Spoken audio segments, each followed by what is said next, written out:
We have big news. We have exciting news for you.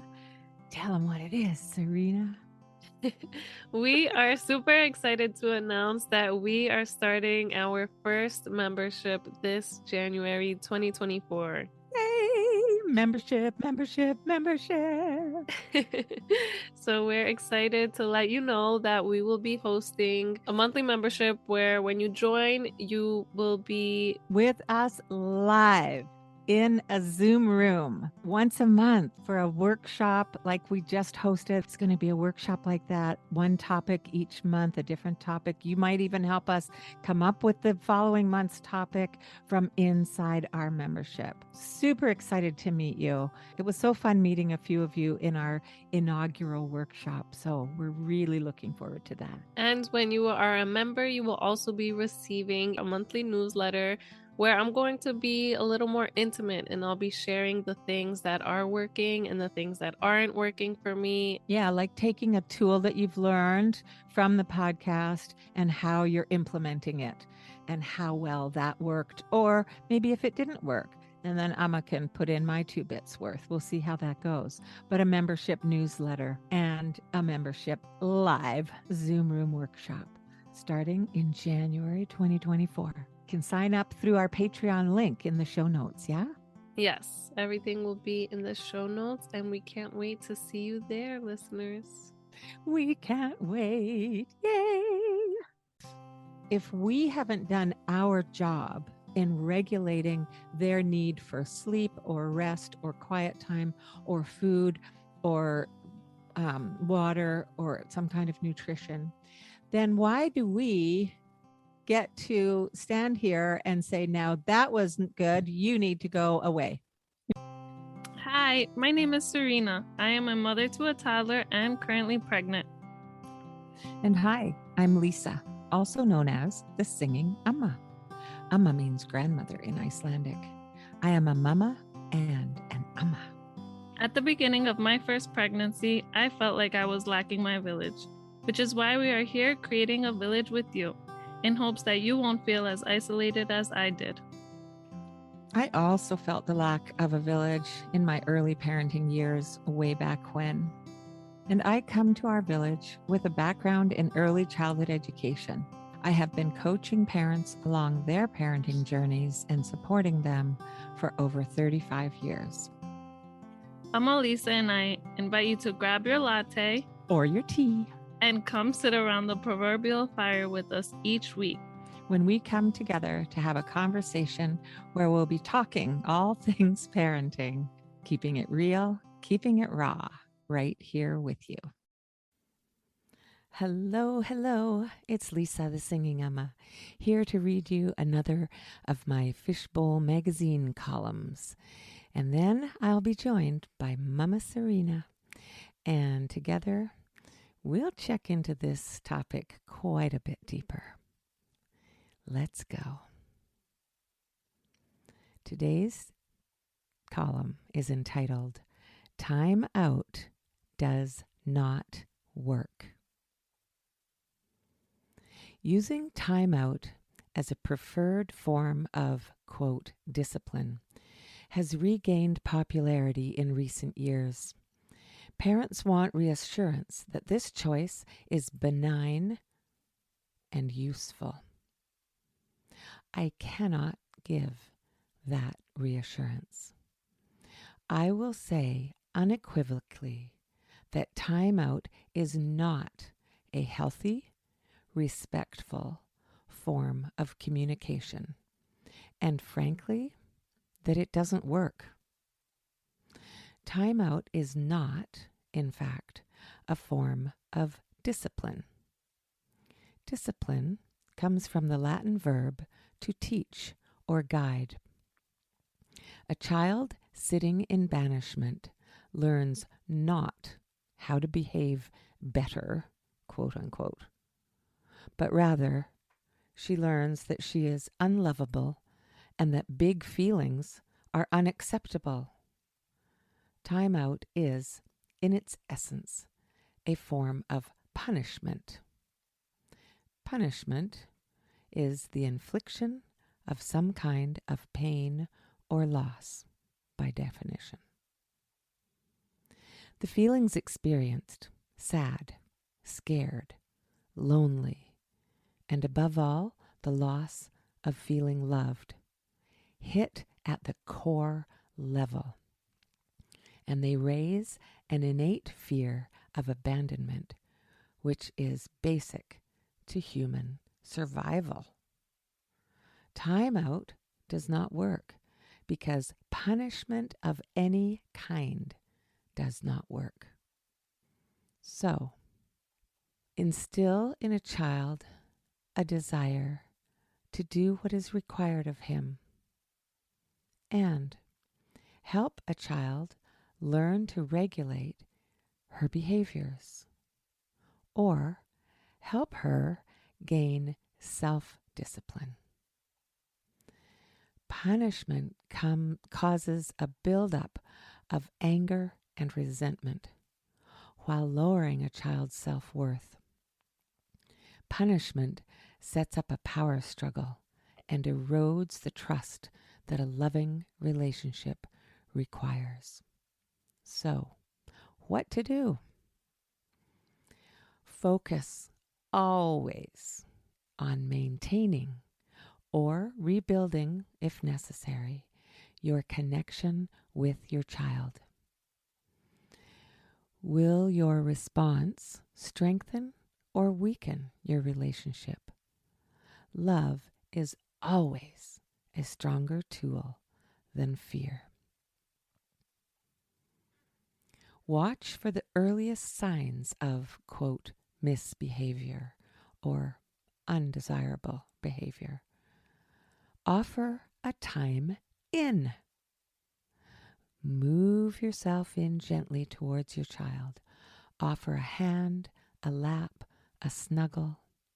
Let the child know it's okay to be confused about how to deal and that you are there to help.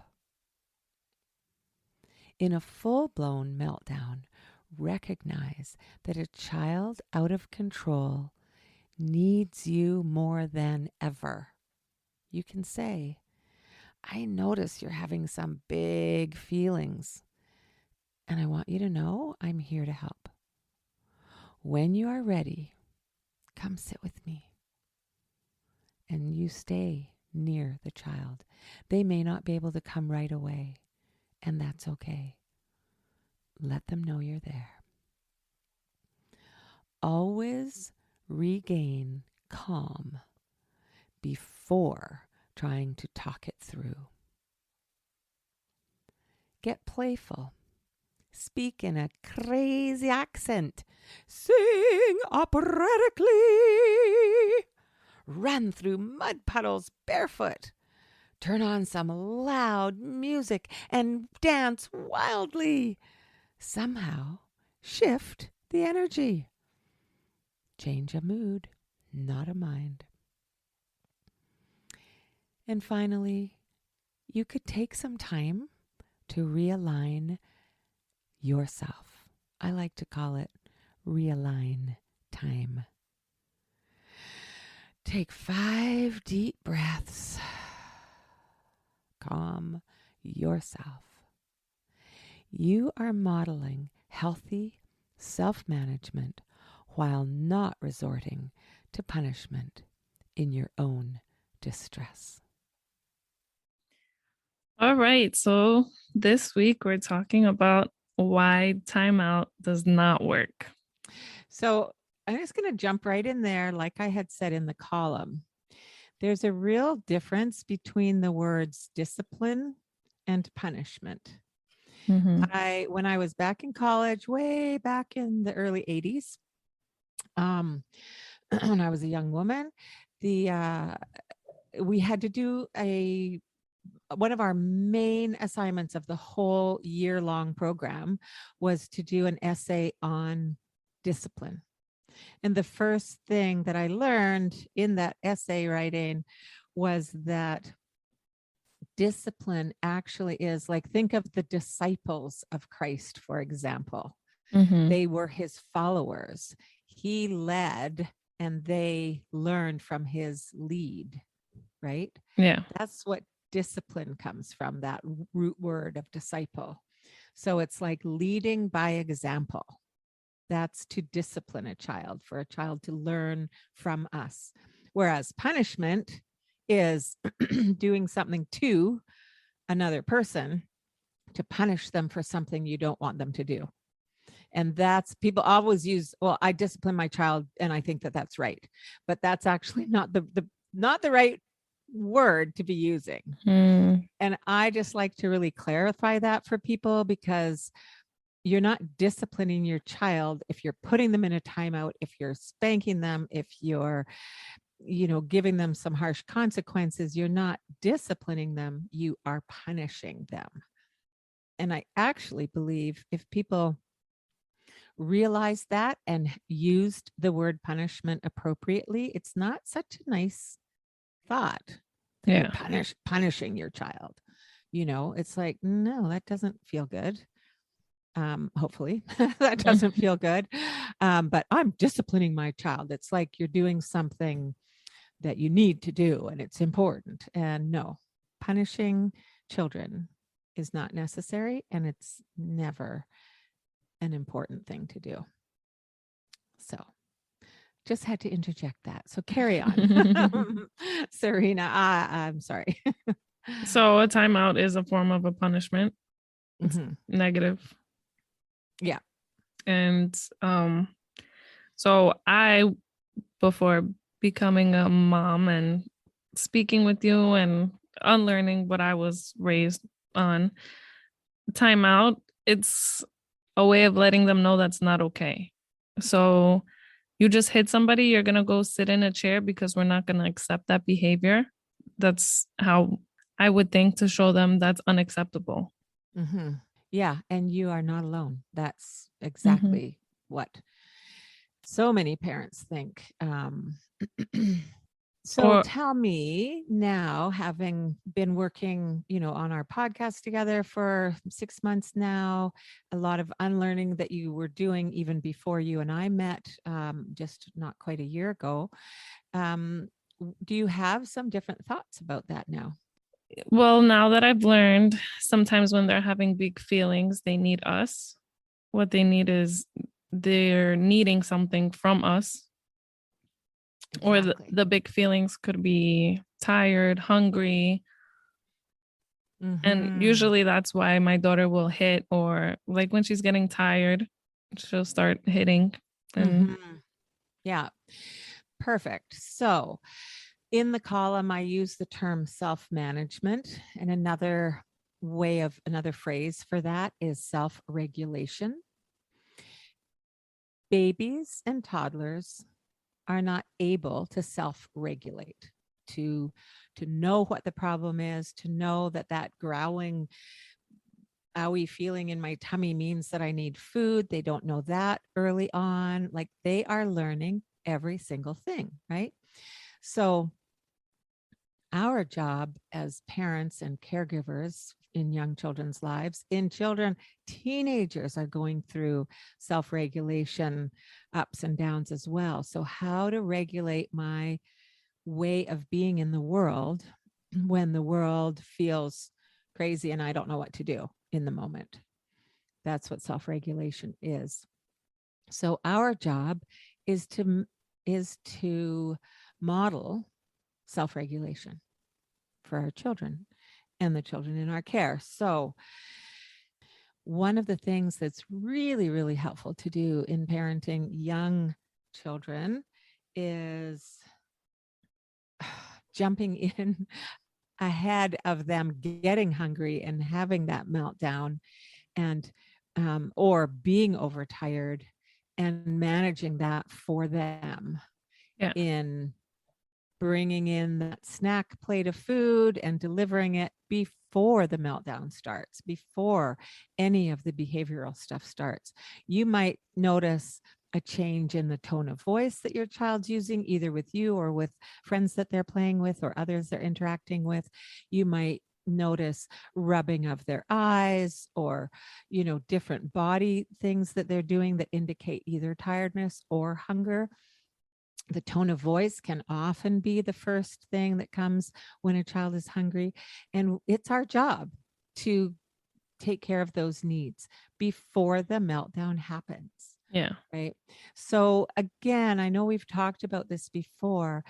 If we haven't done our job in regulating their need for sleep or rest or quiet time or food or water or some kind of nutrition, then why do we get to stand here and say, now that wasn't good, you need to go away? It's not fair. And it's like, let's bring it once again into the adult world.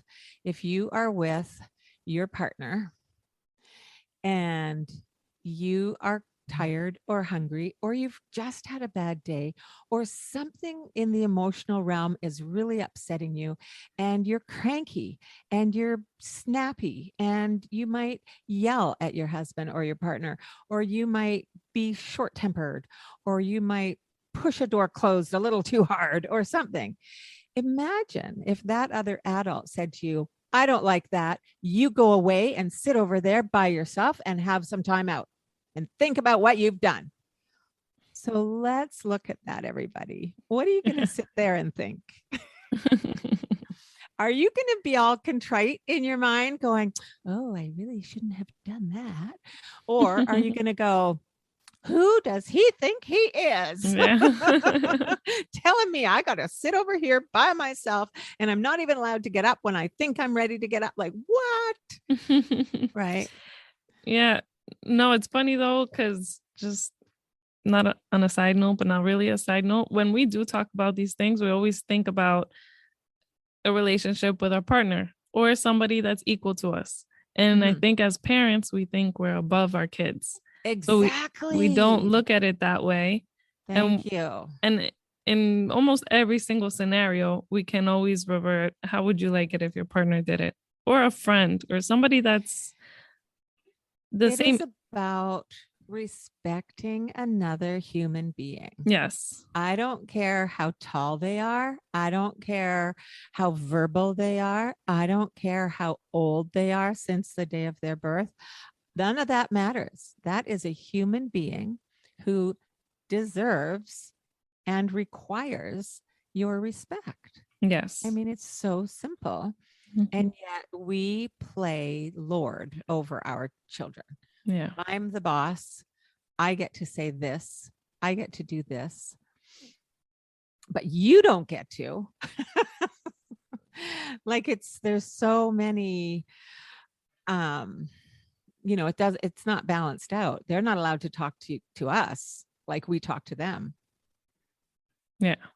If our child then turns around and says, I don't like what you just said to me, mommy, go sit in the timeout chair. Whoa, that would not go down well. All right. So what do we do? What do we do instead?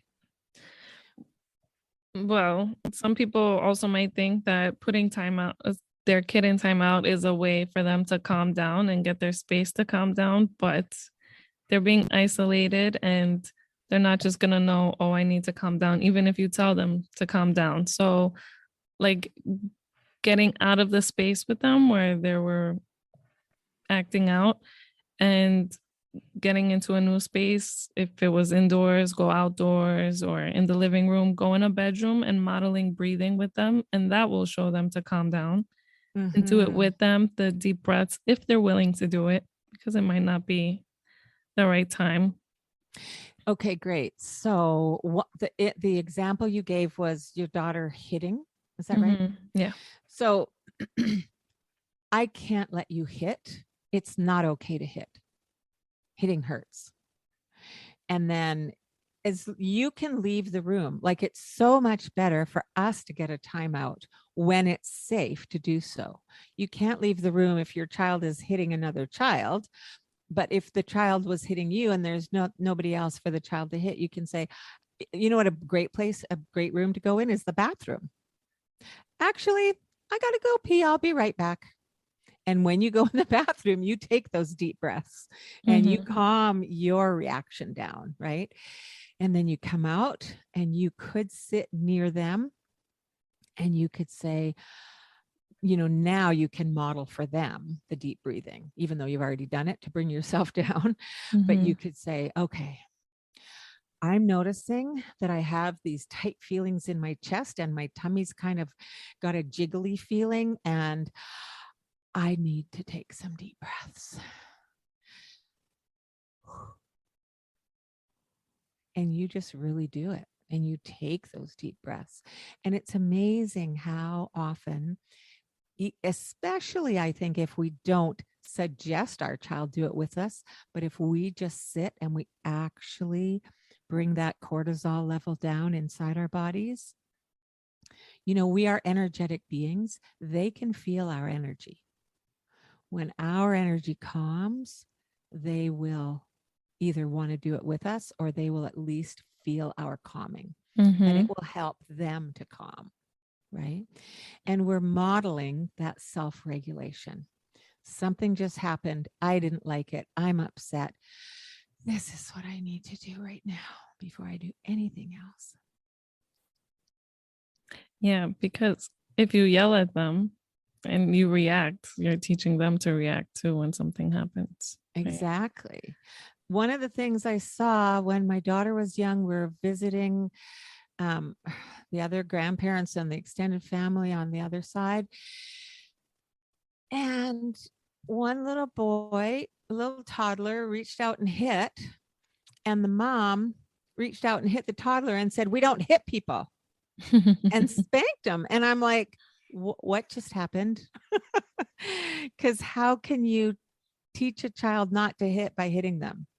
Mm-hmm. I mean, I am not in any way a supporter of any kind of spanking, but that was an extreme example for me. I mean, the child didn't get spanked hard, but it was just like, how does that even compute? Yeah. Yeah, it Right? makes no sense. We don't hit people while you're hitting them. Yeah. Yeah. And again, with the timeout, like, um, you go over there and you be by yourself. But and I loved what you said earlier in what you originally started with, coming into the conversation.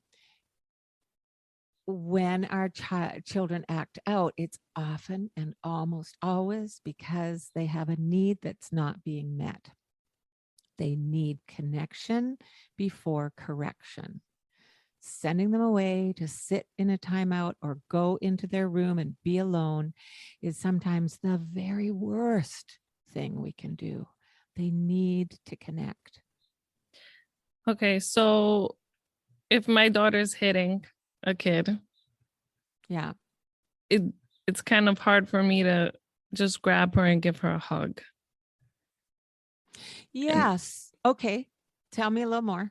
Give me what you were just going to say there. so I want to connect with her, but when she's hitting him and I see her smacking him in the head, Mm-hmm. how do I approach that? You have a reaction, right? I That's have why a it's hard for reaction you like, to no, connect. you're hurting him. Yeah. So No. that's a great reaction. It's not okay to hit. You can go scoop her up, hold her in your arms, give her that, but you're not giving her an "I love you, that was awesome." You're giving her a hold. It's not okay to hit. Hitting hurts. You and I are going to move over here right now, and then you put her down beside you. And if she goes to run off, you just hold on to her hand. I am not going to let you go back there because it feels like you're still in the mood that you want to hit again. We Okay. need to be over here. You need to be over here beside me. If you want to hold my hand, you can. And I don't like it when you hit. So I'm not quite ready to give you a hug and a kiss yet. I Mhm. will be really soon, but I need a bit of a time to catch my breath too. Yeah. Does that feel like it would be doable? It's doable. It's hard. It's hard when we see our beloved babies, lashing out at somebody or Yeah. something. And the other thing you can do is, again, saying a paragraph with a sentence with a word with a gesture. Dr. Mm-hmm. Haimganot, thank you. You can say a little bit about it. You can say, I can't let you hit. Hitting hurts. And then take a breath. When did we have food last? I wonder. Let me grab us a few nuts to nibble on, or, some kind of a snack. And sometimes when we're hungry, we can get cranky, and our crankiness comes out bigger or faster. So hitting is a big expression of being cranky. So that could be part of it. So looking, just verbalizing, I wonder if you're hungry inside your body, and that could be making you react in a bigger way than you normally do. I wonder if you didn't have the words to say what you needed to express. So if you've seen the scene that happens before the hitting, did that other child take something from her? Did he react to her in a way that upset her? And then you can verbalize about that too. Yeah. I saw that Bobby grabbed that toy that you were playing with and took it. And instead of hitting, you could use words and say, hey, don't take that toy away from me. I want to play with it still. And that's okay to use words. Yeah. And yeah, I think that's very important, is letting them learn to speak up. Right. Absolutely. But also in the article, I think you said always regain calm before trying to talk. And that's really important before we react as well. We gain our calm. Like you said, if we have to go to the bathroom and breathe, then we have to go do that. But reacting to our kids is just building up more tension. Totally. Right. And it gets into this cycle, this dance that is unhealthy for everybody. And sometimes you might not need to remove yourself from the room if you can. This is great modeling, right? If you can, sit yourself down on that couch, close your eyes, and take that deep breath. 2 deep breaths, 3. Keep your eyes peeled a little in case there's other things happening, but just calm yourself. And you can also keep your eyes wide open, but sort of stare off into space, Okay, I just need to calm down because that was upsetting. Sometimes taking deep breaths really helps me calm those feelings in my body. Okay. Oh, that's starting to feel better. You can do that right in front of them. And if she's running out to go smack that boy again, then you need to get up and follow her and just restrain her a little bit with your hands and, holding on to her, picking her up. And sometimes, even though you don't feel like hugging her, if you're picking her up, or him, your child up, and taking those deep breaths, and you're not squeezing them, you're not being punitive in any way, but you're restraining gently against your body, and you are calming your body at the same time. I often have done this with babies who are resisting going to sleep. And so that's another kind of, the regulation of, I need sleep, but I'm resisting it. These are babies, right? And I kind of just breathe over their upset, if you will. So if that toddler is upset and you're holding them and just like, and if she's squirming and wiggling and wanting to get away, you can say, it's okay. Mama just needs a couple breaths. Hold on. And she's fighting you a little bit. It's okay.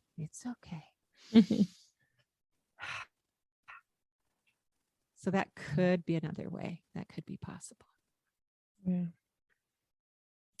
I also just wanted to mention, sometimes we react to our kids and we don't think about how we felt when that happened to us when we were little.